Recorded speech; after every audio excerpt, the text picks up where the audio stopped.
ang dalawang miyembro ng sikat na Korean boy band na Super Junior sa pagdating nila dito sa Pilipinas. Hindi nga nakayanan ng mga gwardya ang pagdungog ng fans kaya nakalapit ang mga ito sa sasakyan ng dalawang Korean star. May chika si Larson Chavez. Pasado alas 11 ng umaga nang dumating sa bansa sina Siwon at Donghae ng sikat na K-pop group na Super Junior. Nandito ang dalawa para sa kanilang endorsement ng isang local clothing brand. Maayos na pumila sina Siwon at Donghae sa immigration. No VIP treatment para sa dalawa.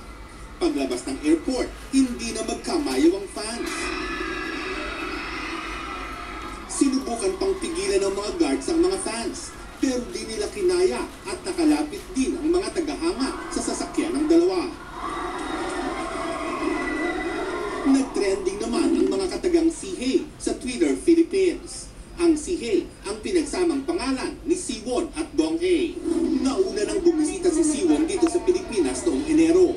Kasama naman niya noon sina Yoonhyuk at Kyuhyun para sa shooting ng komersyal para sa isang fast food restaurant kung saan pinagkaguluhan din sila ng fans. Ang Super Junior ay binubuo ng 13 miyembro. Ito ang boy band na may pinakamaraming miyembro sa buong mundo.